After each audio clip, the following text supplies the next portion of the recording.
boa noite, caríssimo telespectador internauta que nos veio a partir da TMT, posição 17, como também o caso da página do YouTube. Eis que estamos já no ar, no FTV Debate, para lhe trazer o melhor das discussões que têm a ver com a arena política e não só. Um dia depois de Moçambique ter celebrado os 50 anos da independência nacional no Estádio da Machava, hoje chamado Estádio da Independência Nacional, nós estamos cá justamente para trazer à luz as efemérides desta celebração. E para começar, temos os nossos painelistas que nós saudamos para esta noite, como também apresentamos a oportunidade de apresentarem aqueles que são os pontos prévios para este dia de quinta-feira. Começamos mesmo pelo caríssimo Muxanga. Muito boa noite. Queira, por favor, cumprimentar aos nossos caríssimos telespectadores e internautas, como também apresentar os seus pontos prévios. Mas também não deixe de nos falar em relação a estas efemérides. São 50 anos da independência nacional e nós temos como primeiro tema a reflexão sobre estas celebrações. O que significa propriamente para Moçambique celebrar 50 anos num contexto em que ainda há uma grande dependência econômica. Muito boa noite. Boa noite a si, boa noite aos colegas do painel, boa noite aos telespectadores, a todo o povo moçambicano e todos aqueles que nos assistem. Bom, primeiro quero agradecer a Deus pela proteção em vida que tem nos proporcionado, apresentar sentimentos de pesar às famílias que choram pela partida dos seus entes queridos, ao colega e irmão Carlos Mula, lá de Xaixai, que perdeu a sua esposa na passada semana e que foi enterrar no sábado. E rogar a Deus para que acolha as almas dos que merecem para o paraíso. Bom, a minha questão prévia é o resultado do futebol quando é bem tratado.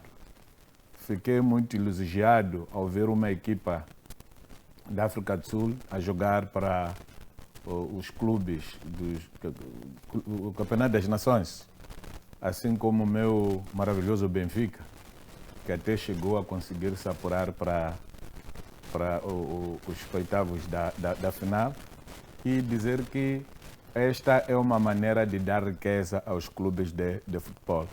Até aqui os clubes que estão lá, fala-se de 11 milhões de euros, e aqueles que conseguirem passar, vão passar para 17 ou 18 milhões de euros.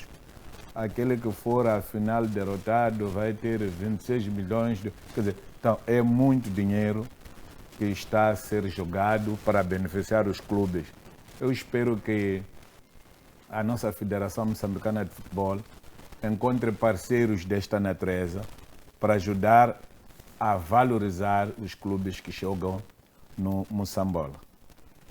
Indo concretamente à questão que me colocas sobre os 50 anos da independência, bom, foram anos que foram passados sem glória, e eu digo isto com muita abertura, porque eu recordo-me que no dia da independência eu já andava na primeira classe e naquela altura só ia à escola quem tinha mais de 6 anos. É só ver o que é isso. E no próprio dia da independência foi dia de grande festa. Até recordo-me que acompanhei as pessoas foram buscar o boi que o meu pai matou para comermos em casa. Mas o que depois veio a seguir, a independência foi muito precário. Precário no sentido de que nós tivemos pessoas a serem perseguidas pura e simplesmente porque eram latifundiários, eram senhores de terras, machambas, eram criadores de gado, eram pessoas que tinham viaturas, e eram pessoas que eram polígamos, e eram pessoas, alguns que eram curandeiros, e alguns eram pessoas que eram comerciantes, cantineiros, e outros ainda, pura e simplesmente porque eram religiosos. Então é preciso recordar os moçambicanos esta história, e esta história pode ser muito bem contada pelos velhos padres, como é o caso do Dom Júlio Langa, lá no Xaixai, sei que está me a escutar, porque ele recorda muito bem, apesar de em algum momento essa história ser mal contada, porque A independência nacional trouxe-nos muitos padres negros, mas isso não é bastante suficiente em relação àquilo que tínhamos. Porque pelo menos naquele tempo colonial eu estudava numa escola da missão, era uma escola que não tinha salas de aulas para todos, era uma escola onde alguns estudavam ao relento, mas lá nunca faltou a educação. Por isso, chegados a esta qualidade do ensino que temos nos dias que passam hoje, pergunto-me qual foi o valor da independência para ter estudantes que fazem a universidade e não podem fazer nada porque foram mal formados. Nós temos pessoas que fazem o nível médio, mas não podem conseguir lutar por si, porque efetivamente há muitas deficiências. Depois vou comparar esses com Samora Machel, que o se sabe dele, foi bom estadista para muitos, mas ele não conheceu nenhum instituto médio. Conheceu apenas, nem conheceu o ensino secundário, o famoso high school, ou secondary school, porque ele ainda estava no ciclo preparatório. O Samora, segundo memórias que eu tive dele, ele já tinha feito a 5ª classe e quando estava na 6ª classe sentiu-se obrigado a abandonar e ir à luta armada de libertação nacional porque já havia sinais de perseguição por causa das suas bocas ou falar aquilo que ele andava a comentar.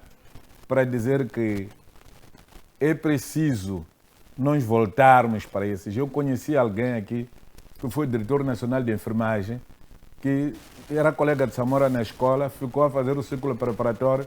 Quando Samora volta da luta armada de libertação nacional, nomeou a ele como diretor nacional de enfermagem. Um velho chamado Maesh, que espero que Deus o tenha, porque também trabalhou muito bem na organização dos Serviços Nacionais de Saúde. Veja que nós estamos a falar de médicos, nós estamos a falar de enfermeiros de nível superior, estamos a falar mesmo daquele enfermeiro que quando muito só ia ter enfermeiro auxiliar ou enfermeiro o principal. Por isso, a grande perda que a República de Moçambique teve em relação à independência é a qualidade do ensino. A grande perda que o país teve é o cuidado em matéria de saúde. É verdade que nós agora temos muitas escolas, mas essas escolas não representam absolutamente nada, porque não há qualidade. Falta educação lá na escola atual. A mesma coisa está a acontecer com a saúde. Está a faltar o que é primário, o amor ao doente. Hoje em dia, se você não tem alguém que seja teu conhecido, ver sorriso de servente, ver sorriso de enfermeiro é muito raro. Para não falar de maqueiros e outros funcionários do hospital. Hoje temos um hospital onde não há comida. Hoje temos um hospital onde é normal levar-se um lençol de um cadáver que acaba de perder vida e lançar-se em cima de outro doente sem passar do local da limpeza. Depois temos o problema do desemprego.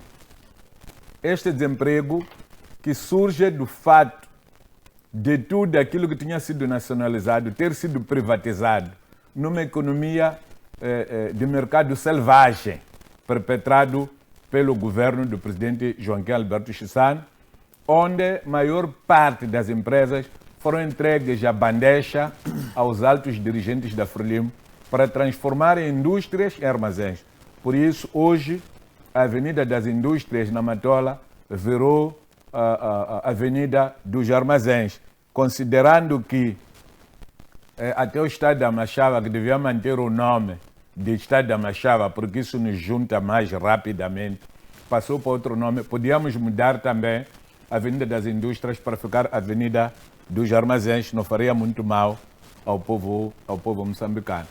Por isso, há um problema muito sério de perceber que o país teve melhores quadros para dirigir um país, que os tais melhores quadros depois se transformaram em verdadeiros quizumbas contra a economia moçambicana e contra os moçambicanos no seu todo.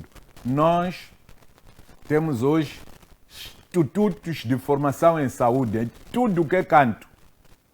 Mas será que esse instituto de formação em saúde tem qualidade? Tem laboratórios? tem tudo o que se exige lá. Parte das pessoas que estudam lá passam a vida a nos pedir dinheiro, ou é de máscara, ou é de luva, ou é bota, ou é sei lá o que. Agora a questão que se coloca é, aquele filho do pobre camponês que não tem ninguém conhecido na cidade de Maputo, quem vai comprar equipamento para ele?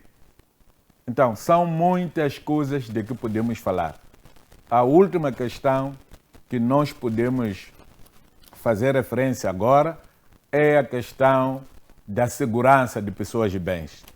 É verdade que o colono tinha a sua maneira de torturar, mas o colono, não conheço ninguém que morreu porque levou porrada com o colono, mas conheço muita gente que foi fuzilado por esta polícia da Frelimo. Outros fuzilados formalmente, como foi o caso de Zé Mandereiro e Gulam Nabi, e muitos tantos outros que morrem por verem os seus a serem torturados, para além daquelas centenas ou dezenas que foram fuzilados há 6 meses na cadeia central do Maputo. Portanto, esta independência, para a maior parte das famílias moçambicanas, aqueles que têm honra e glória no coração, não representa absolutamente nada. A única coisa que nós tivemos foi a substituição do colono branco por colono negro, o deputado branco por deputado negro, o vereador branco por vereador negro e o presidente de Câmara branco por um negro, e que depois está a tratar-nos muito mal e de péssima maneira. Muito bem, muitíssimo obrigado, caríssimo Muxanga. Passo então a palavra ao caríssimo Mulongo, que fazendo uma análise já talvez de forma superficial destas declarações do caríssimo Muxanga, que afirma que Moçambique enfrenta alguns problemas, talvez sejam problemas que toda a nação tenha, mas nesta gravidade possivelmente vemos alguma diferença. Caríssimo Mulongo, diante destes problemas, Moçambique pode dizer que há de fato uma independência e que estamos de fato livres, ou é uma soberania ainda no papel? Muito boa noite, mas também deixe ficar os seus pontos prévios. Boa noite, Assis Supa, os colegas do painel, deputado Muxanga, Dr. Orlando e também o Dr. Pangaia. A saudação se estende em especial para quem nos acompanha a partir de casa e no seu dispositivo, no qual tem como recurso para acompanhar a informação no internet. Olha, para mim, do meu ponto de vista, nós, como Estado moçambicano, somos um Estado independente, embora tenhamos políticas a nível interno e tenhamos vários problemas políticos, sociais e econômicos. A independência, ela está lá. Eu vou trazer aqui alguns exemplos. Ainda bem que o Belize tocou na questão soberania.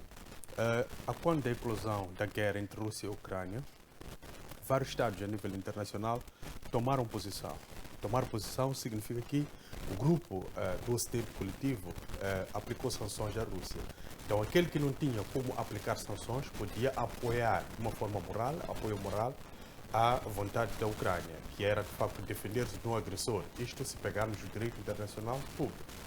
Mas depois apareceram Estados que também apoiavam o movimento da Rússia, que era, de facto, uma operação militar especial, que olhava para questões de realpolitik, questões geopolíticas, para aquilo que é a integridade física do Estado. Então nós, como Moçambique, fomos cobrados a, de facto, se posicionar ou contra ou a favor. E Moçambique mostrou mais uma vez que é um Estado soberano, é um Estado independente e declarou a sua neutralidade. Ou seja, nós, como Moçambique, na nossa política externa, usamos um item muito importante que é a neutralidade. E é essa neutralidade que, se formos a buscar exemplos na história, nós tivemos países como a Suécia, como a Suíça, que durante a Segunda Guerra Mundial não foram ocupados por Hitler e nem pelo Exército Vermelho, porque eram Estados neutros. Então, a neutralidade é um instrumento que favorece muitas das vezes o posicionamento dos Estados. Este é o primeiro ponto, é a capacidade de autonomia do Estado de decidir perante as vicissitudes internacionais. O outro elemento é que durante os 50 anos, Moçambique permaneceu como um Estado inviolável, ou seja, a questão da independência, a integridade territorial, ela estava lá. Mas a partir de 2017 nós começamos a verificar o surgimento de grupos supostamente terroristas ou insurgentes em Cabo Delgado.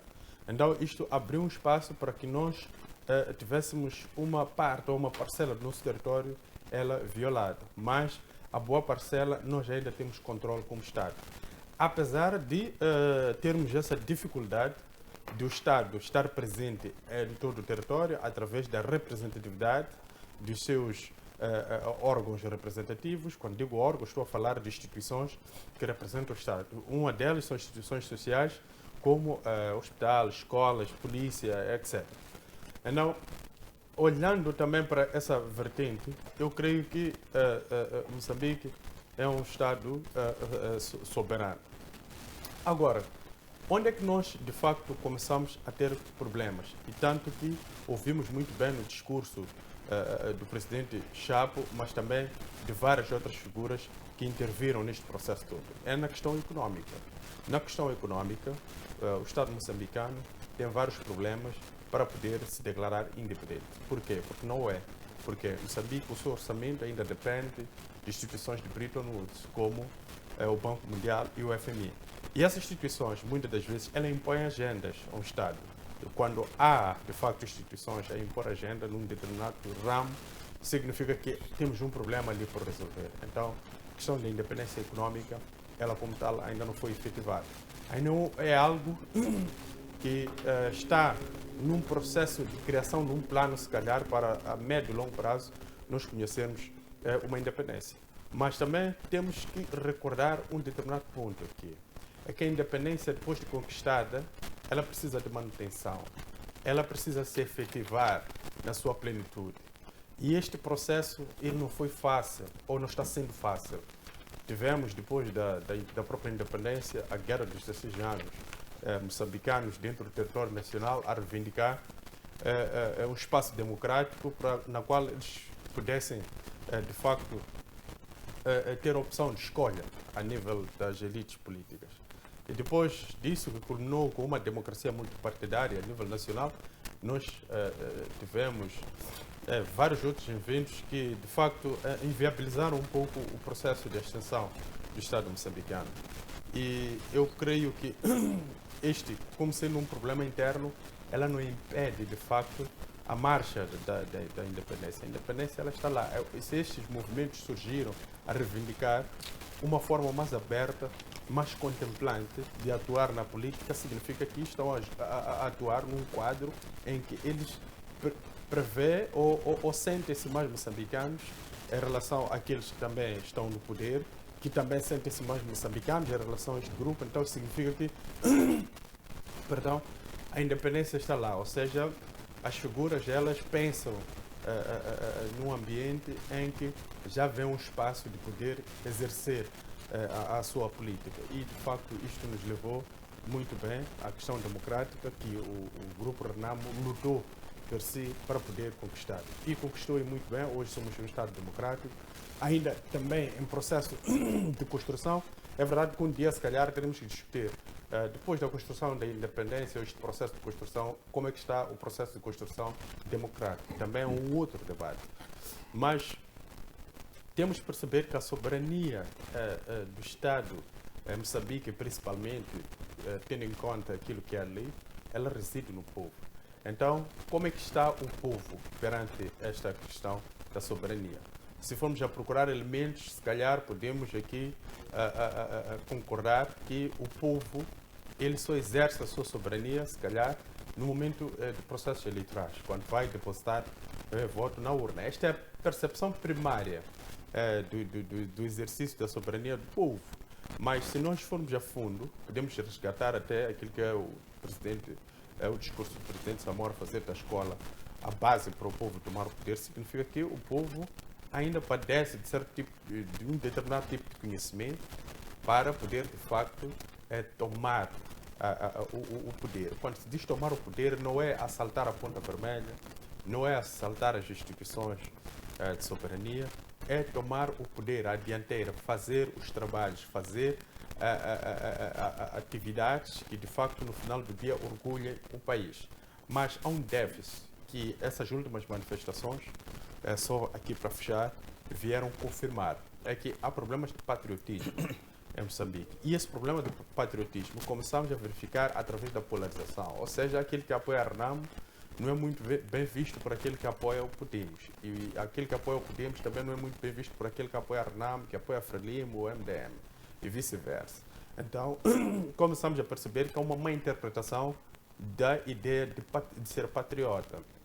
Ou seja, nós deixamos as diferenças políticas elas ecoarem acima daquilo que é o nosso interesse vital como cidadão, que é, de facto, a nossa integridade física como pessoas, a nossa convivência. A questão da unidade nacional começou a ficar escamoteada, em parte, por causa da polarização política. É verdade que é uma nova página na nossa política que se abriu e não tivemos tempo, não tivemos nem capacidade de poder interpretá-lo devidamente para poder se posicionar. Mas, como sociedade, fomos cobrados de uma forma muito mais pesada com as manifestações, com a convulsão social, que culminou com a morte de moçambicanos, que até hoje é uma perda muito grande. Mas é preciso recordar que o Estado ele não é estático, o Estado ele cresce, o Estado tem uma dinâmica. Hoje há um determinado grupo no poder e amanhã há um outro tipo de grupo no poder, ou seja, é uma alternância. Então é preciso, temos que compreender que isso é uma questão natural de qualquer tipo de Estado. Por mais que haja uma resistência por muito tempo em alterar o poder, ou seja, as pessoas que estão no poder, a dado momento isso vai se efetivar porque é uma condição natural. Então, nós estamos mergulhados em muitos problemas, questões internas, mas a questão da independência. Quando nós olhamos para Moçambique, é um Estado com fronteiras, é um Estado com um povo, é um Estado que tem orgulho da sua história, ou seja, a luta de libertação nacional, os 10 anos são inquestionáveis. Temos lá os heróis, tudo, que estiveram a lutar. Os camponeses, operários, que todos foram mencionados por Samora Machel, são estes os heróis, e os guerrilheiros também, são estes heróis de Moçambique. Depois daquilo nós temos problemas internos, mas a independência, ela fica lá, a soberania fica lá, porque a partir de 75 nós tivemos, de facto, a independência. O resto que nós temos são questões internas. Em questões internas, nós mesmos moçambicanos temos que sentar, temos que resolver, temos que, de facto, encontrar aqui caminhos para poder sair disso. Desculpe, o que nós ganhamos aqui foi a nacionalidade. Termos o BI, que se diz que nós somos moçambicanos.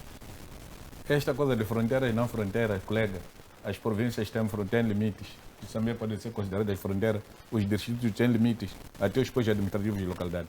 Mas é preciso perceber que nós somos capazes de chegar muito tardiamente onde nós pretendemos. Porque se o presidente da República teve a coragem de falar de Samora Machel, não devia ter mudado o nome que Samora Machel deu ao Estado. Aí Machava tinha que ficar Machava. Significa isto, que ele está a corrigir uma coisa que Samora, ele entende que não fez bem. Mas este Samora Machel também teve problemas. Samora, para chegar ao Ocidente, teve que ir ter com um colonizador em Portugal, em 85, 10 anos depois da independência. É quando Samora pisa pela primeira vez no Ocidente, vai para Portugal, de Portugal é levado para a França, da França é levado para a Inglaterra, e da Inglaterra é levado para os Estados Unidos da América, onde foi reunir ou se render ao Reagan. É quando volta já com estas políticas do Fundo Monetário Internacional e FMI, o que pode também ter facilitado que os pilotos russos o assassinassem.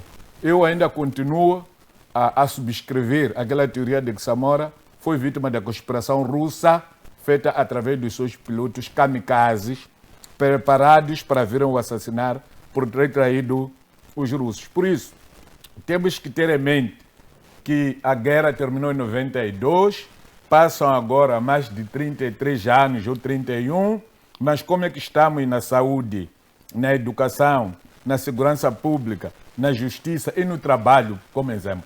Muito bem. Muitíssimo obrigado, caríssimo Muxanga. Passo então a palavra ao caríssimo Orlando José, que está mesmo ao meu lado direito, já para dar a oportunidade de apresentar os seus pontos prévios de forma breve, visto que o que mais nos importa discutir aqui é sobre estas efemérides, 50 anos da independência nacional, isto é, meio século que Moçambique está independente e que quiçá pode considerar-se livre. Orlando José, muito boa noite. Moçambique, tal como muitos países africanos, tem dependido de apoio externo para realizar alguns dos seus projetos, alcançar muitos dos seus objetivos. O que dizer sobre esta dependência econômica? Há ou não necessidade de uma descolonização econômica em Moçambique? Muito boa noite. Muito boa noite. Boa noite aos colegas do painel, aos telespectadores e boa noite aos internautas e boa noite aos fiéis da FTV. Bom, Moçambique está independente há 50 anos. Bom, é uma independência que foi conquistada, né? Mas não estamos libertos, né? Essa libertação ainda não, porque tudo que é relacionado com a economia tem quem dita as regras, né?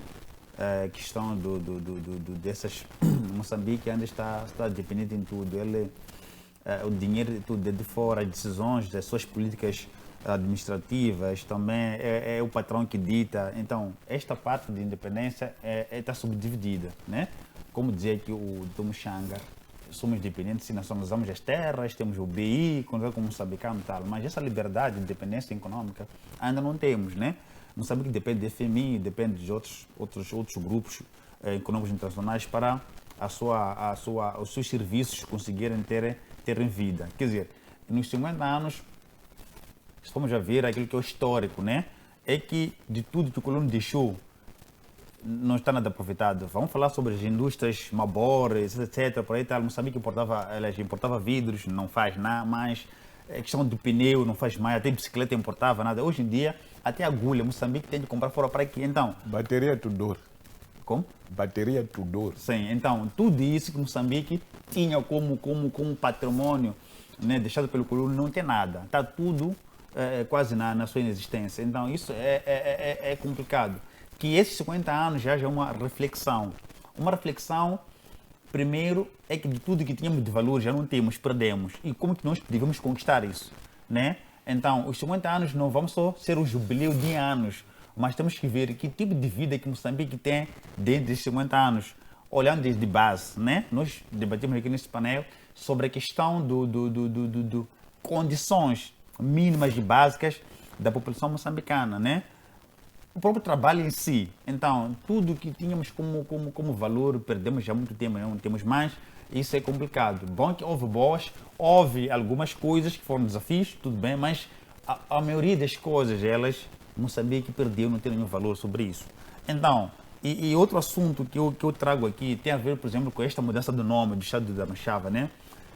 Felizmente, o grupo desportivo do Ferroviário ontem reuniram-se ontem de tarde na sua reunião extraordinária, né? E que nenhum voto está a favor da mudança do nome, porque eles alegam que não tem aqui uma justificativa plausível para a mudança do nome para Estado da Independência Nacional, tirando o Estado da Machava. Então, eles não encontraram um lugar para encaixar o motivo superveniente à mudança do nome.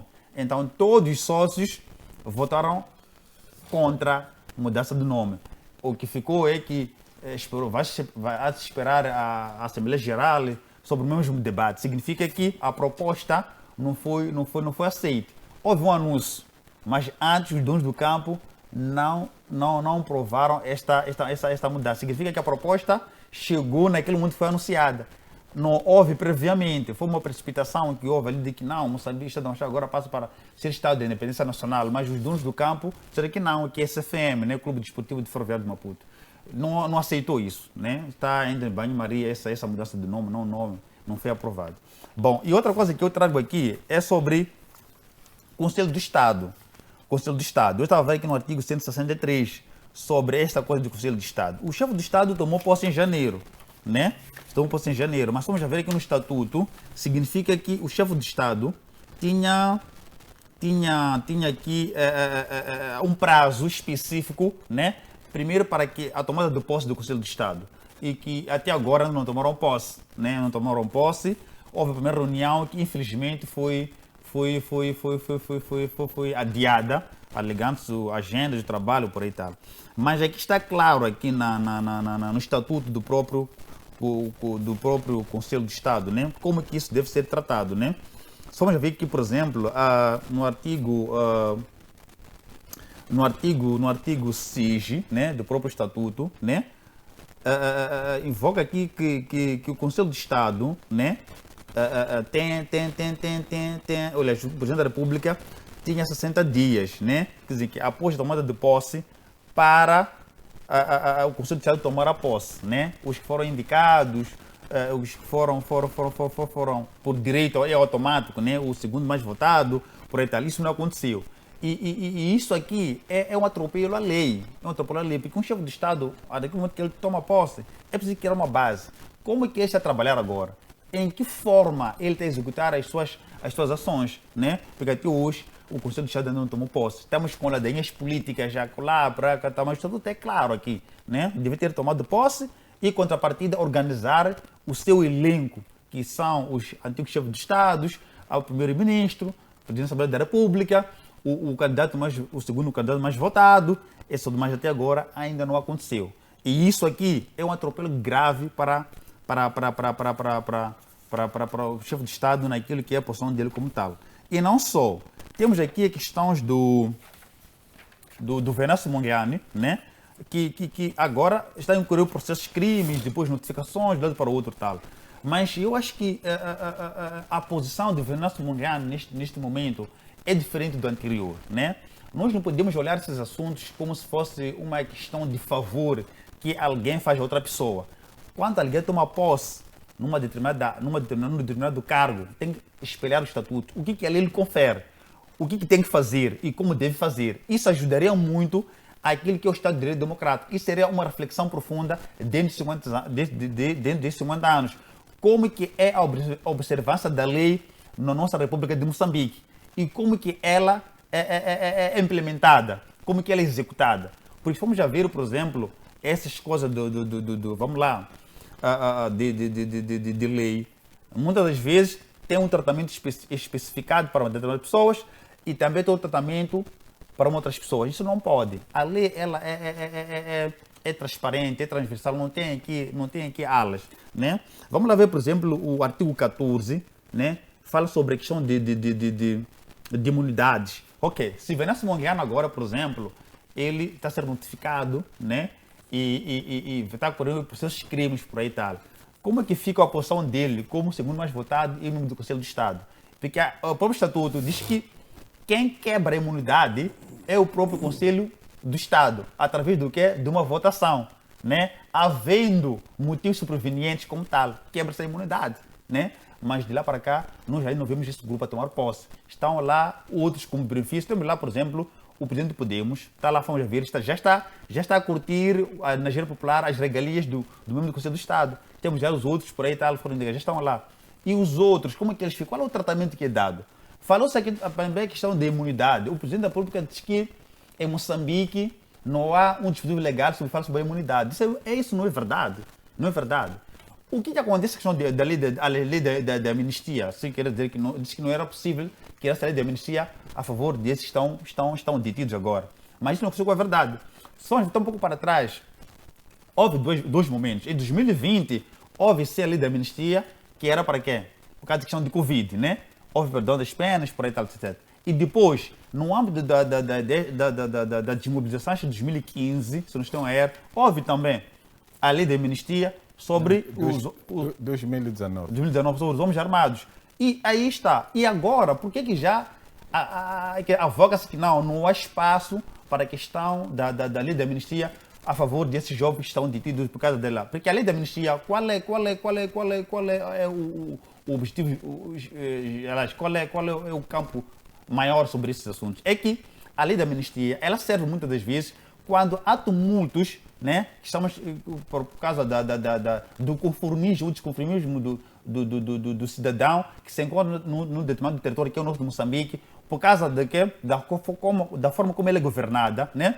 Estamos de manifestações políticas por aí tal. A lei da amnistia é para isso, para perdoar esses jovens, porque esses jovens aqui se foram manifestaram, não significa que eles fizeram aquilo no âmbito leve. É que houve um motivo maior, e que esse motivo é político, né? E que esta lei da amnistia é para isso mesmo, é para perdoar esses jovens, sair e voltar ao convívio normal. Agora que as pessoas estão retidas lá, por causa de um assunto que é conhecido por todos, né? E na condição, já por exemplo, a própria polícia matou. Mas essa lei da amnistia também favorece as forças de defesa e segurança. Não só, porque se for a questão de responsabilização, tem que ser um todo. Mas há um grupo que está a sofrer, há outro grupo que está a sofrer. Isto é grave. Nós temos que começar a ver a questão da interpretação e enquadramento da lei. Não podemos falar as coisas num ânimo leve, como se estivéssemos num mundo em que as pessoas são leigos na matéria. Não, isso não pode. É preciso sim que a lei da amnistia ela saia à vontade política, né? É possível sim que a lei ela saia para trás dos irmãos que estão nas celas. A coisa da cadeia é uma realidade. Não podemos, são pessoas que têm famílias, por aí tal, saíram de casa numa manifestação pacífica. É claro que devido às diversidades que aconteceram no momento das manifestações, houve aproveitamentos. E de qualquer um for encontrado, era recolhido até as celas. E até esse momento, não há nenhuma prova que evidencie que aquelas pessoas que estão lá decentes praticaram diretamente aquele tipo legal de crime. Então, isso é uma forma de queremos aqui trazer uma consciência, né, de quem é de direito sobre esses assuntos. Aqui precisa que o Presidente da República tenha uma consciência sobre aqueles jovens que estão nas cadeias. Né? Aqueles jovens não saem para roubar, eles precisam para manifestar, mas houve aproveitamento. E ali no aproveitamento, não tem nenhum vídeo que aquela pessoa está dentro da cadeia, foi partir e roubou. Não temos essa informação. Mas aconteceu que houve um aproveitamento de um grupo de jovens e que quem foi fraco naquele momento de fugir foi encontrado ali e foi recolhido para as celas. Então nós temos que fazer as coisas de forma consciente. E antes de dar as câmeras, temos que falar as coisas antes temos que falar as câmaras, depois de interpretar a lei, e temos que também voltar um pouco para trás, de que tudo que aconteceu para trás é um documento escrito e existente. Né? Então, é preciso que tome posse este grupo, né? E depois vamos ver o que é de imunidade, responsabilidade, como e quando é que alguém, quando é membro do Conselho do Estado, deve ser responsabilizado. Não é só do nada que deve ser, não. A lei está aqui. Ela prevê. Diz que enquanto membro do Conselho de Estado, estes pessoas são isentos de responsabilidade civil e criminal, desde que não seja flagrante o quê? Delito. Isso pode acontecer então. Vamos ver agora. O Venâncio, por exemplo, andam atrás dele. E depois ele é membro do Conselho de Estado. E não só gosta dessas imunidades. E o grupo ainda tomou posse. Outros estão a exercer, outros não estão. O que está a acontecer sobre isto? Não é vontade de um indivíduo naquele lugar, né? Ele mandar tomar posse daquilo ali de que não, eu gosto de si como tal. Não, tem que as pessoas de mérito, né? Por inércia de funções e até a título. Os que já foram indicados à vontade, já foram indicados, estão lá, foram tomar posse. Mas este aqui é automático, ali já é claro. O segundo votado é automático, não tem ali vontade singular de alguém. Então temos que começar a olhar isso. Então, é preciso que todos os assuntos relacionados com manifestações devem parar. Porque agora, por exemplo, amanhã é sexta-feira, todas as redes sociais querem ir fazer o quê? Querem amontoar-se na PGR. E nós, pelo que nós vimos, é que o aperto de mão entre Venâncio Mondlane e o Presidente da República significa que foi o cessar do quê? Desses diferentes, né? Mas ainda continua agora estamos a correr risco de retornarmos às manifestações que já tinham se selado do assunto. Por causa do quê? Por causa de uma mera, não sei se é mera ignorância, uma mera vontade de alguém de ver isto aqui sem paz como tal. Não podemos. As instituições de direito, PGR, tribunais por aí e tal, temos que socializar ao chefe de Estado de que não, esse assunto aqui já terminou lá. Houve 12 encontros. E esses encontros é para desencorajar os aproveitadores. E tinha lá o líder, que era o Venâncio Mondlane. Mas essa liderança, não porque ele queria. Assim o povo até pressionava. Então é preciso com que as coisas devem ser tratadas em pacotes. Já terminou as manifestações, houve conversações, houve apuramento em fases, já terminamos, então que sejamos assim. Agora, voltamos de novo numa onda, já vamos lá, numa onda de manifestações que já tinha encerrado.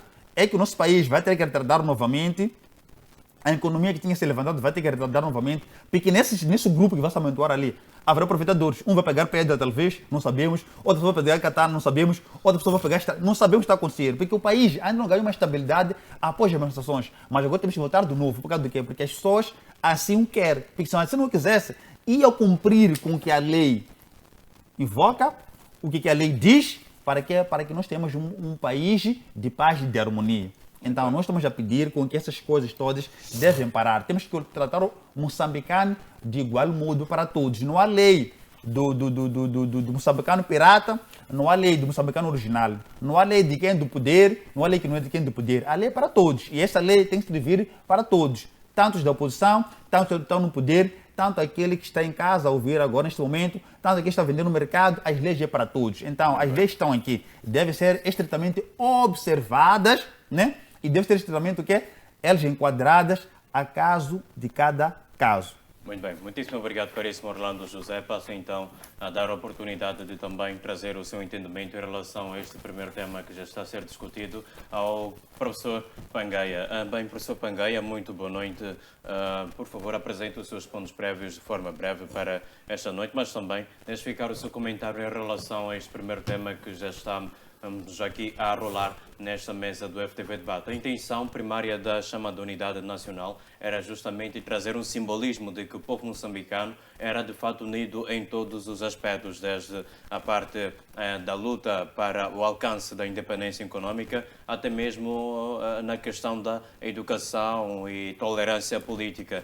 No entanto, as efemérides também têm o mesmo entendimento, que era justamente selar esta percepção de que o povo moçambicano era de fato unido, unindo absolutamente todos os cidadãos no estádio da Machava, hoje chamado Estádio da Independência Nacional.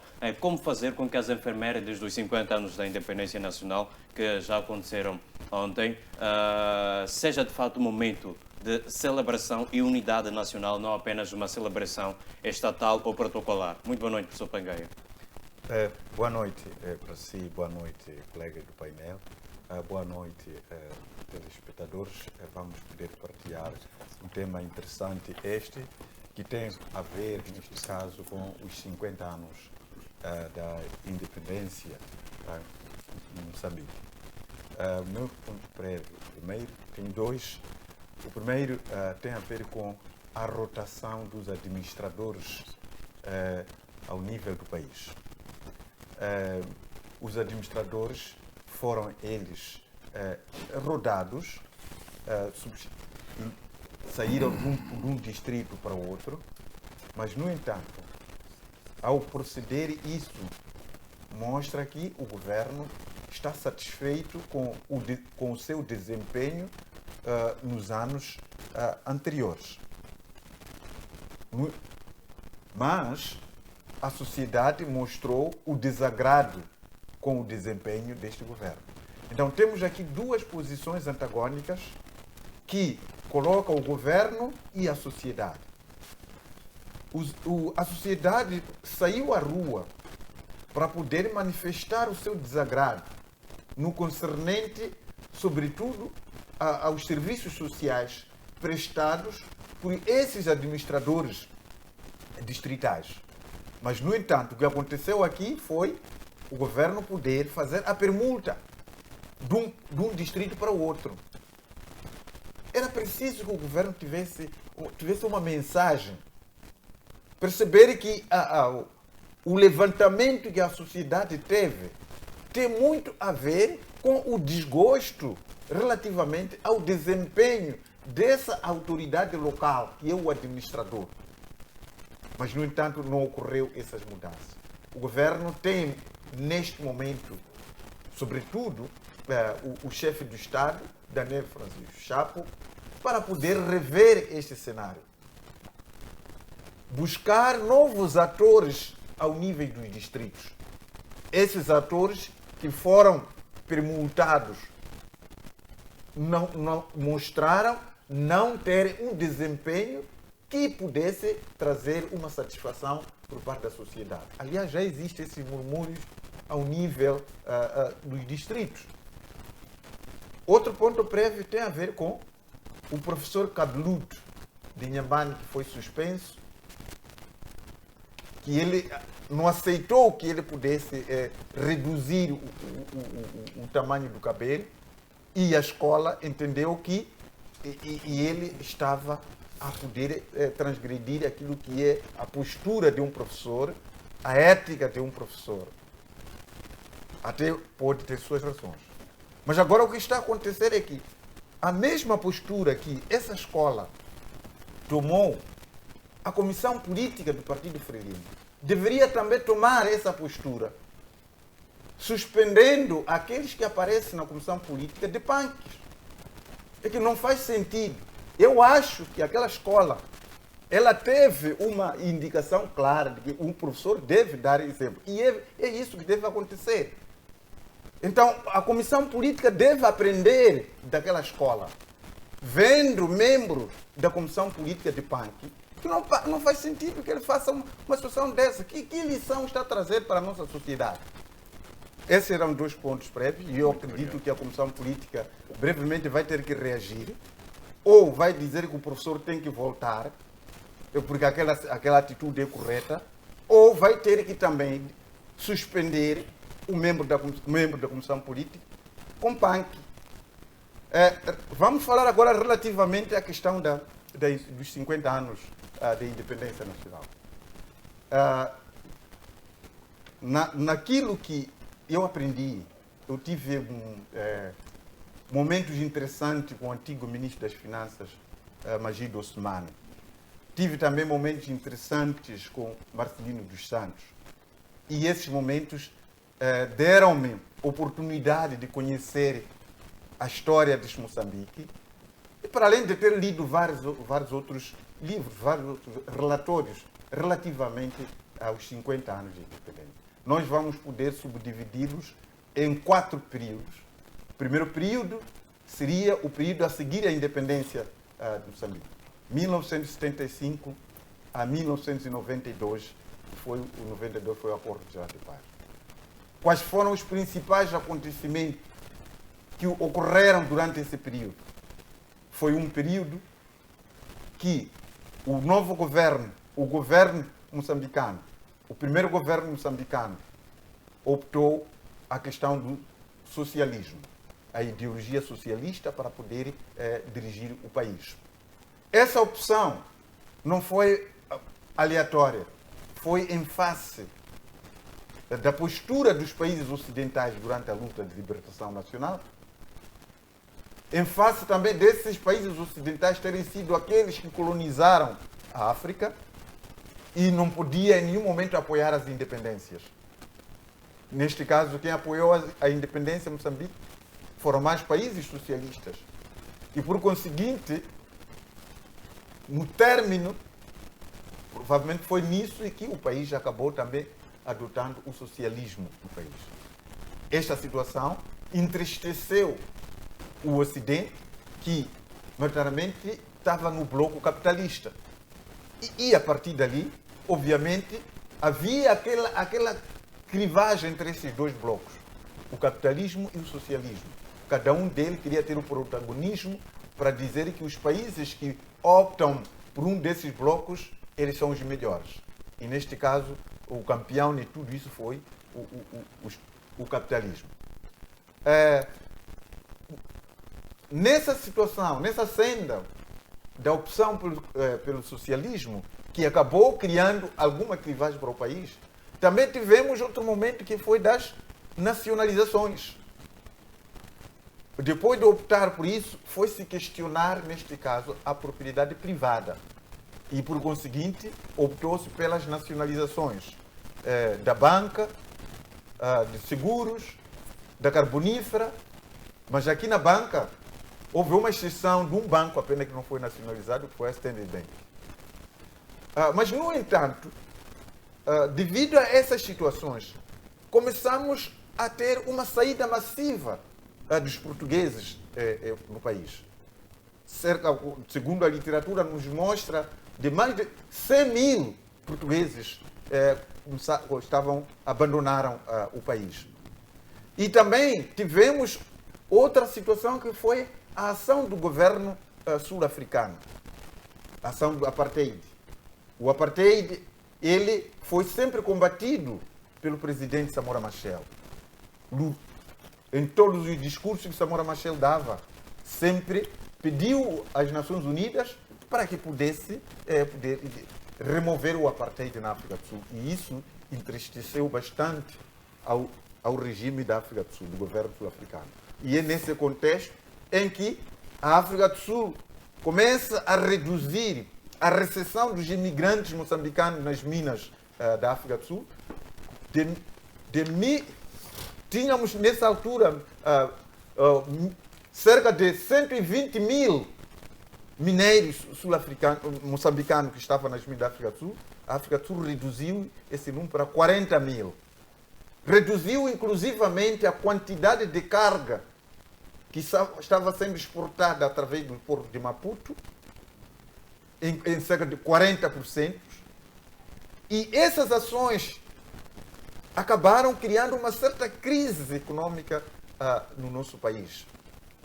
A partir daí, houve momentos que veio agudizar com as sanções que Samora Machel decretou à Rodésia do Sul, atual Zimbábue, e essas sanções acabaram efetivamente fechando as fronteiras com o Zimbábue. E a exportação que nós tínhamos, questões econômicas com o Zimbábue também acabaram reduzindo a tudo isso. Tudo isso em nome da libertação da África Austral, que foi perpetuado neste caso por Samora Machel. Então, esses eventos que vieram agudizar a questão da guerra dos 16 anos acabaram criando situações bastante difíceis para o país.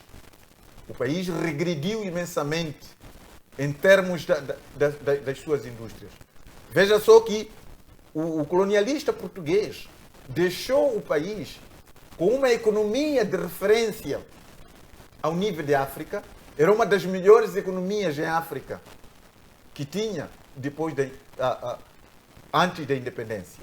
Mas começamos a regredir. Só para poder dar alguns números, nós fomos os maiores exportadores de castanha de caju a nível mundial.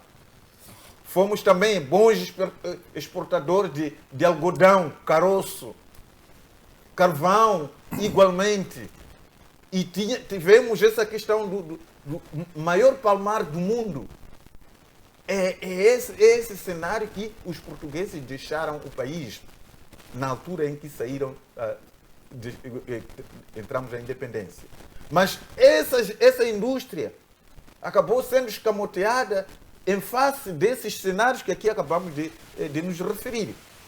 A opção socialista, as sanções, as ações do regime do apartheid, a saída massiva dos portugueses e dentre vários outros elementos, e a guerra dos 16 anos. Mas, no entanto, em face dessas dificuldades que o país teve, depois de 92, o país ganhou muita experiência pelo sofrimento e acabou começando a recuperar a sua economia. Daí que tivemos um momento interessante de 92 para 2005, onde a nossa economia começa, neste caso, a se desenvolver. Vou terminar ali. Exato. Se nós estamos a fazer o balanço dos 50 anos, nós precisamos de poder falar desses períodos, são interessantes, são importantes, para que os jovens eles percebam como que é este país.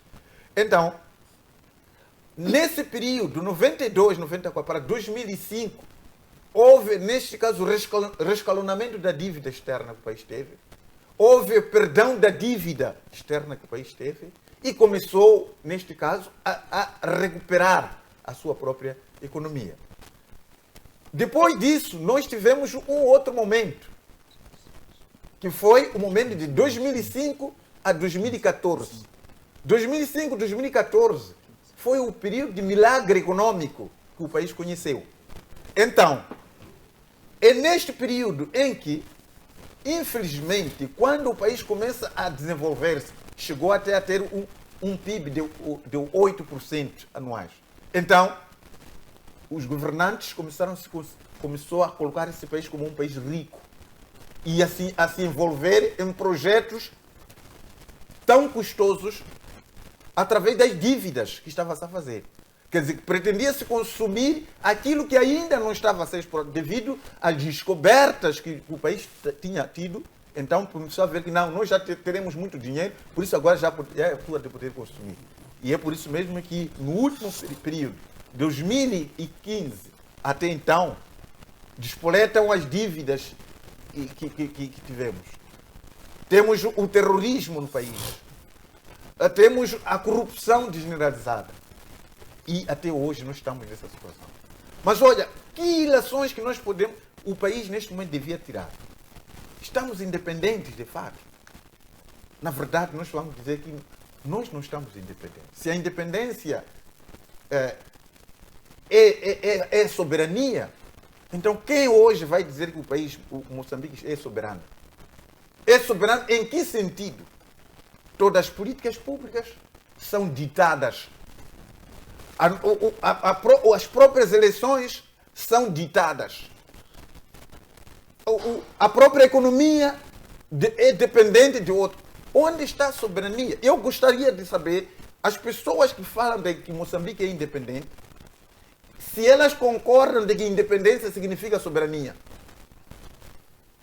É verdade que não há nenhum país que tenha uma soberania total, mas aquilo que nós vivemos hoje, o que leva essas pessoas a dizer efetivamente que nós estamos a governar este país? Nós não estamos a governar o país. Até os dirigentes, sim, até os dirigentes são impostos. Se o Ocidente não quiser que alguém seja ministro disso mais aquilo, eles intervêm. Se o Ocidente quiser que esse aqui não pode ser governador do banco, não vai ser. Nós não temos autonomia de poder indicar os nossos próprios quadros para dirigir este país. Porque se esses dirigentes que estão hoje, eles fossem efetivamente a representar aquilo que são os interesses nacionais, nós não teríamos o descalabro total que estamos a ter hoje na educação, na saúde e dentre vários outros setores. Mas mesmo assim, continua ainda a aparecer o discurso do antigo presidente Joaquim Chissano a dizer que o país cresceu, o país está a crescer e o país vai crescer. Um país onde tem o PIB de 0,461%. Estamos a falar do índice de desenvolvimento humano em Moçambique. É de 0,461, que constitui dos 191 países na avaliação. O nosso país é o nono mais pobre do mundo. E depois aparece, nesse caso, alguém a dizer que o país está crescendo. O que é isso, o índice de desenvolvimento humano, nos dias de hoje, de 0,461? E poder vir dizer que estamos a desenvolver. Por que nós não desenvolvemos? Não há ninguém capaz de poder... Olha, por exemplo, eu vou terminar agora. Qual é a mensagem que os organizadores das festividades dos 50 anos de independência tiveram com relação àquilo que aconteceu no estádio da Machava? Continua ainda o estádio da Machava para mim. Qual é a mensagem que se tirou? Veja como que estava o estádio da Machava. Vários lugares vazios. Significa isso que a população está de costas com o governo. Então, se o governo estiver de fato numa reflexão, deveria pensar que, afinal de contas, ouve lá, quanto que o governo gastou para acolher aquela quantidade de pessoas? Eu acredito que eu estava esperando. Em nenhum momento, até um jogo de futebol consegue ter mais gente do que aquela. Agora, 50 anos de independência, haver lareiras assim, de coisas sem mesmo na Praça da Independência. Preparou-se um espetáculo gratuito lá, com vários músicos. Quantas pessoas foram à Praça da Independência? Essa é uma lição que o governo deveria ter, redimir-se perante a sociedade. Poder ver, mas infelizmente, porque temos gente pícia, não foi nenhuma mensagem aquela. Perante outros chefes do Estado, haver um estádio quase vazio daquela maneira. Qual é a mensagem que fica para esse chefe do Estado em relação à relação que existe entre a sociedade moçambicana e os dirigentes? Muito obrigado. Muitíssimo obrigado, professor Pangai. Professor Pangai, é uma coisinha muito pequenina só. Em apenas um minuto para migrarmos para a discussão. É assim. As pessoas não foram porque não foram pagos a tempo. E muita gente não foi ao estádio porque até terça-feira não tinham dinheiro nas contas.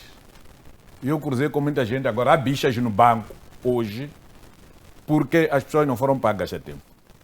Agora, o Dr. Pangai tenta ser professor de história, mas a história tem uma regra. É que você não pode saltar etapas. Nós, em 1975, tivemos a independência nacional. Em 1980, tivemos a independência do Zimbábue. Em 1984 tivemos o acordo de Comate. Aquele acordo que Samora foi escrever com Bueres para lixar a Renamo e não conseguiu. Em 1986, Samora morre em acidente, assassinado por russos em Buzino. Em 1987, eu fui à primeira reunião para falar-se do pré-programa de reabilitação econômica da República de Moçambique. João Quixane, que era o comissário disso, e dizia que isto aqui Samora deixou e nós estamos agora a materializar. Samora visita Estados Unidos da América em 1985. Visita Portugal, visita França, visita Inglaterra, porque não tinha quem podia levar para a América. Ele teve que ir joelhar ao colonizador, e o colonizador o leva para a França, o leva para a Inglaterra, o leva para os Estados Unidos de América. Foi quando apareceram as primeiras camisas aqui, no Miami Fashion House, ali na Avenida Eduardo Mandlar.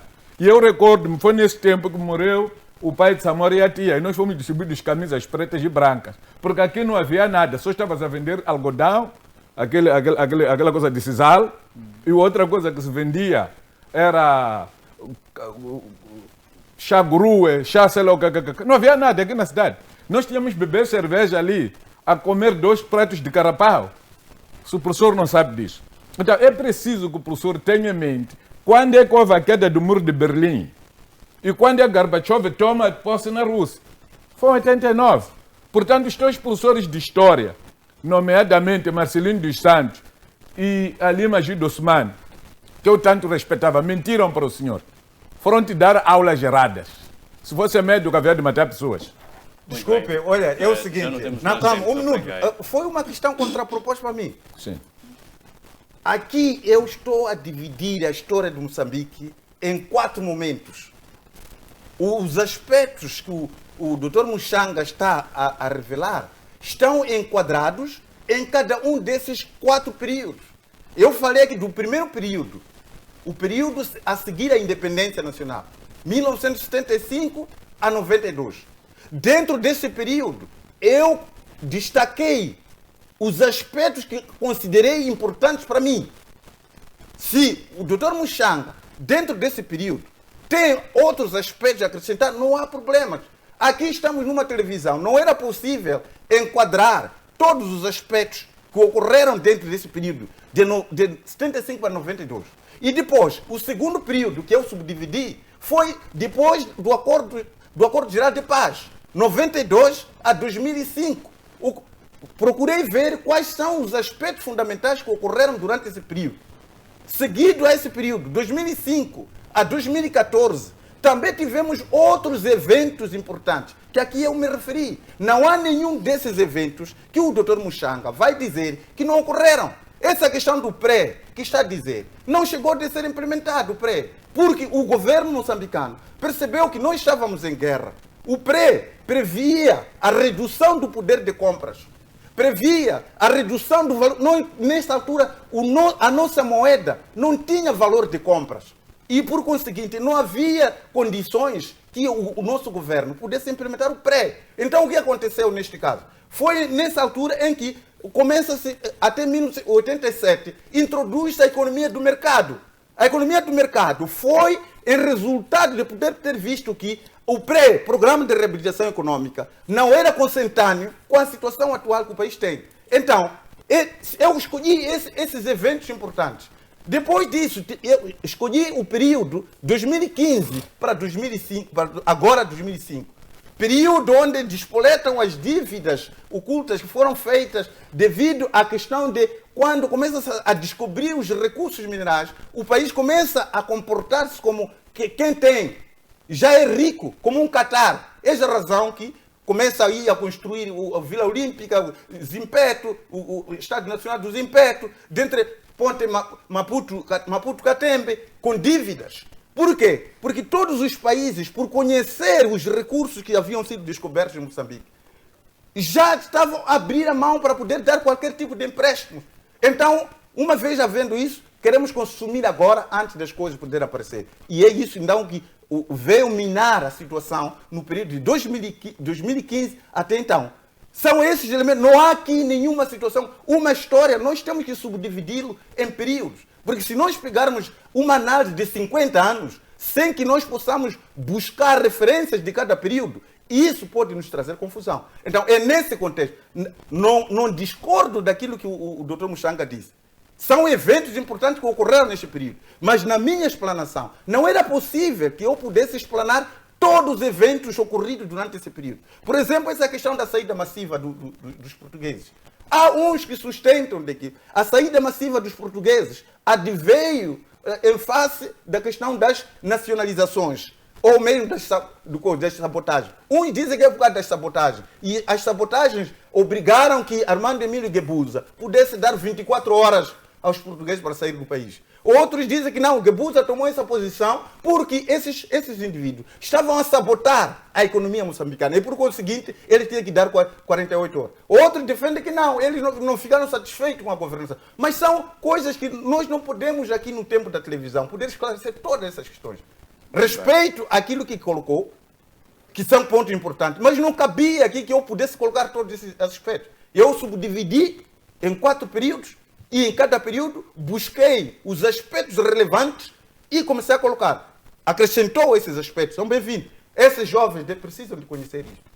Muito bem, muitíssimo obrigado, professor Pangai. Igualmente agradecemos a si, caríssimo Mushanga, por nos terem trazido a história que é conhecida apenas nos livros, mas hoje temos a oportunidade, a partir dos nossos comentadores, de conhecer na sua própria voz. O segundo tema que nós passamos a discutir, de forma breve, por uma questão de gerência de tempo, faz uma pergunta: como alcançar a independência econômica em meio à burocracia e anarquia? E a primeira pergunta que eu coloco, logo após esta, que já é por si só um tema, é para si, caríssimo Mushanga. O que impede Moçambique de transformar os seus próprios recursos naturais em riqueza para o seu povo? De forma muito breve, já para encerrarmos.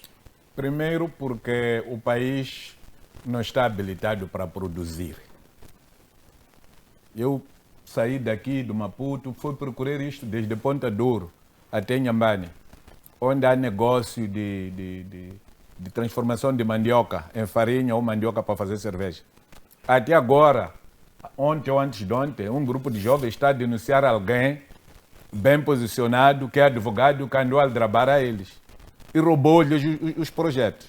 Nós não podemos chegar onde nós pretendemos com este tipo de situação. Na área de saúde, por exemplo, neste preciso momento nós temos o problema dos importadores tradicionais de medicamentos, que agora estão banidos porque o ministro de Saúde é novo. Então, nova gente e novas pessoas e novos fornecedores. Acontece que os atuais fornecedores não têm nome lá e o país não tem divisa. Então, quando chega uma pessoa nova, vem falar, uma pessoa que não é confiada, ele tem que pagar, nem pagar por cheque, tem que pagar em numerário. Caso não, primeiro transfere, confirma-se o pagamento, é quando você tem as coisas. Para nós chegarmos onde nós pretendemos, nós precisamos de trabalhar no sentido de captar investimento externo. Porque nós não temos tecnologia, nós não temos dinheiro. É preciso trazer o investimento externo. O investimento externo vai nos trazer tecnologia, vai nos trazer dinheiro. Eu recordo, em 1986, 87, eu andava na África do Sul, voltei em 89, quando houve a questão do apartheid. Os boeres descobriram que os israelitas eram muito ricos. Eles foram negociar com os israelitas para os israelitas virem ali e criar indústria e transformação de combustível. Queimar carvão para fazer o combustível. Foi um salto muito grande que se deu naquele ano. Então, Moçambique também precisa de descobrir. Por exemplo, nós temos um conhecimento de que os médicos cubanos são bons. Por que não manter os cubanos que estão aqui, que vivem de qualquer maneira em Cuba? Por que nós não encontrarmos engenheiros reconhecidos de mérito e valência? Na Coreia, por exemplo, Coreia do Sul. Na própria Ucrânia, eu conheço muitos médicos que estavam aqui em Moçambique, ucranianos, alguns já foram, porque foram mal cuidados. Muitos engenheiros também, que essa é outra parte que nós não dissemos aqui. Muitos técnicos abandonaram Moçambique em 89. 88, 89. Por quê? Por causa da tomada de posse do Gorbachev e a queda do Muro de Berlim. Quem suportava a economia socialista era a própria Rússia e a Alemanha. Os outros eram vientes lá. Portanto, é preciso que os jovens percebam isto e sintam isto. O país precisa de se fechar, fazer aquilo que a China fez. A China se fechou para o mundo e trabalhou para si própria. Nós não podemos continuar com estes engenheiros que claramente quando chega no emprego, a primeira coisa que quer é o carro de última gama. É a melhor casa na São Marchide. Essa é lá o que. É um casamento que custa milhões. Porque é possível alguém casar com menos de 500 mil meticais e fazer um casamento muito bonito e ter mais do que 500 convidados. Isso é possível. Então, nós precisamos de mudar a forma de fazer, mas temos que procurar encontrar quem tem dinheiro e quem tem tecnologia. E isso é responsabilidade de quem está a governar. Muito bem, muitíssimo obrigado. Passo então a palavra de forma breve para Caríssimo Lungo. Já estamos no segundo tema, que questiona como alcançar a independência econômica em meio à burocracia, mas também à anarquia. A pergunta que eu coloco é a mesma que foi colocada ao Caríssimo Muxanga. O que impede Moçambique de transformar os seus recursos naturais, que já bem se sabe quais são eles, e não são poucos, em riqueza para o povo moçambicano? Bem, eu creio que numa primeira fase é preciso consciência de cidadania. O que acontece em Moçambique é que temos alguns exemplos, ou diria até rascunhos de empresários que andam com carimbos nas suas viaturas, alguns até alugam certos edifícios para poder exercer as suas atividades, mas no final do dia percebe-se que essas atividades, esses carimbos nas viaturas servem apenas para dilapidar o Estado, ou seja, o Estado continua a ser o maior cliente destes supostos empresários. Então é preciso alterar o pensamento das pessoas. Quando falo da cidadania, é que essas pessoas devem compreender que uma empresa é bem-vinda quando ela vai transformar uma localidade, vai desenvolver uma população. E como é que nós fazemos isso? Aliado às palavras do deputado Muxanga, devemos buscar as indústrias transformadoras a nível internacional e trazê-las para cá, sob ponto de vista ou sob pretexto delas passarem reconhecimento aos nossos cidadãos, aos nossos irmãos. Não precisa algumas atividades de um nível de escolaridade extremamente elevado. Eu conheço algumas indústrias onde há cidadãos que trabalham lá nem conseguem se expressar na língua oficial local, ou seja, nossa, cá de Moçambique. Mas fazem as suas atividades porque a pessoa foi colocada ali, foi ensinado a exercer aquela atividade, o faz devidamente. Isto é passar o conhecimento. Então, nós vamos desenvolver essas localidades através dessas indústrias. E essas pessoas vão pagar o RPS, vão pagar o INSS, vão contribuir para o Estado. Isso é importante, é parte. Mas também vamos ter a própria indústria a pagar os impostos. Isso também é importante. Mas o mais importante que eu se calhar vejo aqui é que temos dificuldades de poder gerenciar aquilo que são infraestruturas primordiais para a funcionalidade de um distrito ou de uma província. Então, isto requer uma administração direta dos fundos que são recolhidos através dos impostos por parte dos governos provinciais, porque nós ainda temos essa captura destes recursos a nível das províncias e são processados aqui na cidade de Maputo. E depois é que são realocados às províncias, mas tendo em conta aquilo que é a política que o Estado neste momento adotou. Então é preciso que as províncias tenham essa autonomia para que elas que percebem e vivenciam o que é necessário para o seu povo a nível das localidades possa de facto responder de uma forma breve, de uma forma sustentável essas necessidades, porque só assim é que eu percebo que vamos ter uma independência econômica e esses recursos que nós temos no país serão processados a nível local. Vamos tirar aqui produtos acabados e tirar produtos acabados aqui significa que a nossa balança, comparativamente à questão de importação e exportação, nós poderemos ser um dos países que mais vende em relação a comprar, porque já estamos a tirar produtos acabados, provenientes desses recursos que nós temos no país. Vou pegar aqui um exemplo, castanha de caju. Nós, só com a parte externa da castanha de caju, nós podemos produzir alcatrão. A própria castanha de caju, ela pode produzir cremes, chocolates. Então, se esses produtos saem do país para fora, já acabados, significa que nós vamos ter uma mais-valia. Vamos diminuir a exportação de cremes, vamos diminuir a importação de alcatrão e vamos, de facto, aqui capacitar indivíduos, vamos ter mais empresas locais a, de facto, prestarem serviços primordiais para a construção de infraestruturas, mas também para outros fins. Então, só assim, se calhar, com esta consciência é que podemos, de facto, garantir a nível do nosso país uma independência econômica. Mas este plano não é um plano de 5 anos, nem de 10 anos. É um plano que deve ser ele elaborado, que pode durar 30 a 50 anos. Mas por mais que haja uma ascensão de um governo da oposição, o governo vai compreender que este é um plano de caráter vital para o Estado. Então é preciso dar continuidade deste plano. O que o outro governo pode fazer é melhorar o mesmo plano para que este possa ter os efeitos devidos na sua percepção, mas que ele seja mantido a longo prazo. Se nós formos a pegar exemplos de Coreia do Sul, por exemplo, o seu sistema educacional ele foi construído desde a divisão das duas Coreias, mas de lá para cá ele está em ascensão, mesmo com a alternância a nível do poder, aquele plano ele mantém-se. Então é assim que vincam esses planos. Em 5 anos não é possível conseguir um plano econômico eficaz, um plano financeiro que responda de facto àquilo que são as demandas nacionais. Então é preciso ter aqui planos de médio e longo prazo e bem estruturados para responder os problemas do povo.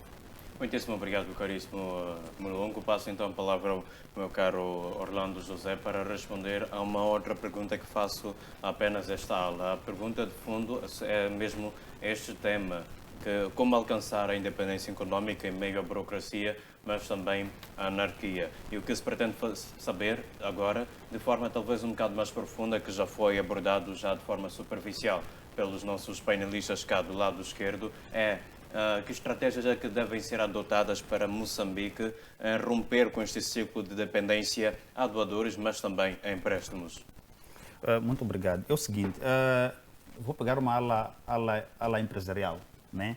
É preciso com que os empresários, esses que dizem que têm dinheiro, devem deixar o governo, devem desmamentar. Enquanto esses empresários estão a chupar o todo leite ao governo, dificilmente nós vamos ter uma independência econômica no seu sentido verdadeiro. Isto por causa do quê? Todo aquele que precisa de dinheiro, ali é o governo. Um governo com visão, ele convida os empresários como uma ala estratégica. Esta ala, ela deve criar, vamos lá, para ter iniciativas, por exemplo, de criar cidades, criar fábricas, criar indústrias para e tal. E esses indivíduos não podem estar ligados diretamente ao governo, mas são convidados para ser uma ala estratégica para o desenvolvimento. Mas o que acontece aqui em Moçambique é que todo aquele empresário que acha que quer dinheiro, ele ali é o sistema, ele entra, chupa ali mesmo. E isso é difícil o país ter uma independência econômica. E essa visão, noutros países do mundo que estão desenvolvidos, são assim, os empresários não estão lá, é funcionário do Estado, é ligado ao sistema, não estão lá, estão desligados. Esses são convidados para uma visão. Por exemplo, agora Moçambique tem várias descobertas de minérios. O que acontece? O governo deve convidar esses empresários, esses milionários que temos aqui em Moçambique, por exemplo, qual a visão sobre isto e qual o plano que eles trazem, né, para o desenvolvimento do país. Aí teremos aqui a ver um lado administrativa, que é do governo, e outro lado a parte empresarial, que é uma visão para aquele desenvolvimento. Enquanto esta dependência em que o sistema quer controlar a área empresarial e haver uma dependência de licenças, uma dependência de autorização daquilo mais aquilo, dificilmente vamos ter um país independente. Porque enquanto haver uma dependência, automaticamente esses não estão livres para pensar, não estão livres para trazer novas ideias, novas visões estratégicas para o desenvolvimento do país. Não é uma economia independente enquanto fomos dependentes, achamos que é preciso haver um controle até do pequeno empresário, do pequeno empreendedor, do indivíduo que tem uma visão, tal. Não é possível. É preciso com que a visão de cada empresário seja, desmamentado ao governo. Por exemplo, temos essas descobertas. Até agora, não temos planos concretos, tanto o CTA, que está ali com um grupo de empresários por aí tal, sobre que tipo, né, de indústrias, de fábricas, Moçambique deve produzir. Todo anúncio vem do governo. Não pode, não deve ser assim. O governo é preciso convidar eles, e quando o governo ele sai para apresentar algo, não traz proposta. Ele traz uma resolução, traz um caso concreto de que, olha, o governo agora anuncia fábrica de bicicletas. Por causa do quê? Porque o plano estratégico, a ligação entre o empresariado e o governo, já trabalharam tudo. E quando se procura um parceiro, o parceiro não para vir para aqui para fazer estudo aqui, não. O parceiro para vir investir com o lado empresarial para criar fábricas, indústrias. Né? Por exemplo, o sistema de Maboro, por exemplo, é antiga. Havendo vontade, é preciso que o Maboro volte a produzir pneus, volte a empregar pessoas. Mas não, toda hora há muita coisa. Aquilo está mais de 30 anos, está ali. Estamos ali a ver, não se mexe nada, não vem nada. Às vezes mete alguém para pintar, fazer limpeza. Por que aquela fábrica não volta ao ativo? De todas as fábricas que estão fechadas, volta ao ativo. Ainda que Moçambique tenha o último recurso, né? O último minério, né? Que é o garante da economia do mundo. Mas sem visão para fazer as coisas. Vamos parar só no diálogo, na conversa. Os dirigentes estão a viajar para lá fora, tiram fotografia, fazem vídeos, chegam aqui. Não, Moçambique vai implementar isso. Não se implementa a coisa de palavras. É preciso haver uma estratégia concreta para as coisas acontecerem. Quando o dirigente viaja para um país, chega lá ver, por exemplo, um comboio eletrônico, né? Acha que é possível de um dia para outro para fazer as coisas. Se formos a ver aquilo, é que levou anos a se planificar e convidou-se o lado empresarial e ativaram. Porque todo empresariado não pode e não deve estar ligado ao sistema. Porque ele, quando liga ao sistema, ele rompe a visão e ele não faz nada. Porque tudo espera do ministro X, ministro Y. Isso não pode acontecer. Então, essa coisa de economia tem essa particularidade. De tudo que Moçambique tem, não precisa levar muito tempo para Moçambique estar notável a questão de economia. Porque a economia não é pelo dinheiro como tal, não é pelo valor do recurso que Moçambique tem. A economia, ela é calculada do número de indústrias e fábricas que Moçambique tem e que Moçambique produz. Moçambique não produz nada, só importa para consumir. Dentro de Moçambique, para saber a questão de economia, é preciso haver uma produção. Como que essa produção deve acontecer? É que preciso que dentro de Moçambique, no lado do empresariado, esse grupo de CTA que tem lá empresários deve desmamentar e deve ter uma visão do lado do empresariado. Qual é a visão que eles têm por Moçambique? E qual é o local que eles foram fazer estudo para, no mínimo, ter uma fábrica, por exemplo, de fazer agulhas, uma fábrica para fazer pneus, jantes especiais que estão aí. Hein? Qual é o sítio que, pelo menos, Moçambique, o empresariado foi estudar para fazer fábrica, por exemplo, de rebuçados, de bolachas, vamos lá, cadeiras, tudo que vem de fora, Moçambique pode fazer muito bem. Aí sim, vamos ter uma capacidade de falarmos sobre a economia em Moçambique, o crescimento econômico. Enquanto dentro do discurso, dificilmente, não se pode fazer um estudo de algo que é possível de forma prática. Muito bem, muitíssimo obrigado. Passo então a palavra ao caríssimo professor Pangaia para responder a mesma pergunta já de forma breve, porque estamos mesmo a encerrar. Que estratégias devem ser adotadas para romper com este ciclo de dependência a doadores, como também empréstimos? Não, o Dr. Mushanga aqui colocou um ponto importante, a produtividade. Não há como você poder falar da independência econômica sem que você busque analisar qual é a produtividade que o país tem neste momento. O ponto essencial é esse. Agora, o ponto a seguir, a questão que se coloca a seguir, como obter essa produtividade com esses incompetentes que estão por aí? Essa que é a razão. Porque nós queremos que tenhamos a produtividade e conhecemos quais são os setores chaves que o país tem para, com seus próprios recursos, poder ter essa produtividade. Que é a agronomia, que é o turismo, que é a pesca, são áreas em que nós não precisamos de tanto dinheiro assim para nós podermos começar a crescer. Porque quando nós pura simplesmente começamos a apostar em recursos minerais que não temos ciência e tecnologia para explorá-los, pura simplesmente estamos a entregar ao trem. E esses ali, pura simplesmente, dão-nos migalhas. O que é que nós esperamos nessa altura? Nós sempre recomendamos, sugerimos ao governo, vamos apostar em áreas em que nós temos capacidade de poder produzir. Esse país, na altura, quando estávamos a falar aqui, o desenvolvimento que até a independência o país estava, não se desenvolveu com esses recursos minerais que estão ali. Não houve, tínhamos uma indústria eletromecânica pesada no país. Não foi com base nesses recursos minerais aqui. Estávamos a falar aqui, tínhamos castanha de caju. Aquela que era nós éramos maiores importadores do mundo. Tínhamos copra, maior palmar do mundo. Tínhamos algodão caroço, que nos dava recursos para nós podermos melhorar a nossa produtividade. Então, nós estávamos à espera. O Chapo disse o seguinte, de que nós queremos fazer diferente para poder obter resultados diferentes. Ok. Como é que vai fazer coisa diferente com as mesmas pessoas que ele indicou ali assim? É que, neste caso, não há aqui vontade. Não temos como poder aumentar a produtividade com essas pessoas que se mostraram inúteis durante anos. No ponto prévio, estávamos a falar aqui da rotatividade dos administradores. Mas o próprio governo viu a insatisfação da sociedade através das manifestações. Insatisfação por quê? Não viram o desempenho desses administradores. Mas em vez de poder substituí-los com outros moçambicanos, pegaram os mesmos, começaram a mudar de distrito para distrito.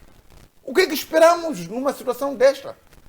A saída disto, só para responder à sua preocupação, é podermos ter eleições livres, justas e transparentes. Porque os moçambicanos vão eleger o manifesto que vai lhe comprometer, que vai servir efetivamente, é uma proposta para desenvolver este país. É uma situação que vai inverter esse cenário. Então, a saída disto é essa. Tem que se ter aqui eleições livres, justas e transparentes. Porque os moçambicanos, eles estão claros. Conhecem quem são as personalidades que podem, de alguma forma, trazer essa produtividade que aqui nós pretendemos, segundo circunscrita por Dr. Muchanga aqui quando falava, e efetivamente o grande problema é a produtividade. E as pessoas que nós temos hoje provaram que não estão interessados de poder atingir a produtividade. Por isso, toda a vida deles estão a falar de recursos minerais. Recursos minerais que já entregaram mais de 90 e tal por cento ao Ocidente. Esperamos o que aqui? E ainda vem dizer que vamos instalar a refinaria de petróleo e gás. Vai refinar o quê? Se tudo já entregou. Outra coisa, você está a ver neste momento, última coisa. 30 segundos para o Sr. Bangaia. Qual é o indivíduo que analisa que nós estamos a tirar carvão, Moatize? Aqueles senhores estão a extrair carvão. Para fazer o quê? Nós somos proibidos de usar aquele carvão, porque vai poluir. Mas eles podem ir poluir. E nós estamos a aceitar uma coisa dessa. Até as senhoras, para poder levar aquele carvão, cozinhar com ele, são proibidas. Não pode, senão vai poluir. Mas, no entanto, já houve alguém desses senhores do governo a perguntar, afinal de contas, vocês estão a levar esse carvão, vamos fazer o quê com ele? Muito bem. Não fazem essa pergunta por quê? Exortação, vamos reativar centrais térmicas no país. Com aquele carvão mesmo. Vamos produzir também. Não faz sentido. É aquilo que estávamos a dizer. Lá em Tete, as crianças eram proibidas de comer ovo. Diziam que se comer ovo, vai ter careca. Então os adultos só que comiam ovo. Então é essa a questão. Nós não podemos usar o nosso carvão porque vamos poluir. E nós aceitamos isso. Da mesma maneira que aquelas crianças aceitaram não comer ovo porque tinham medo de ter careca. Os adultos usufruíram de ovos. Só em 75, quando Samora Machel chegou, é que criou uma situação, é que houve essa libertação. E dizer outra coisa, essa questão da soberania. Nós tivemos independência durante 10 anos apenas. 75 para o 86. Depois de Samora Machel perder a vida, os que tomaram poder devolveram a independência. A partir de 87. Daqui para cá já não há independência em Moçambique. Aquela independência que foi conquistada, é verdade, nós ficamos independentes durante 10 anos apenas.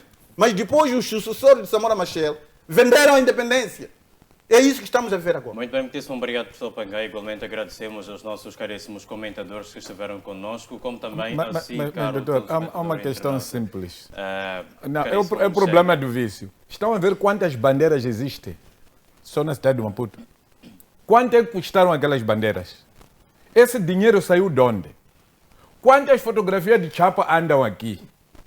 Possivelmente esse será um debate que nós vamos ter numa Não, próxima isso é uma oportunidade. brincadeira. Mas- Experimentem contar as bandeiras e procurem saber quem fez as bandeiras. Quanto dinheiro ele encaixou.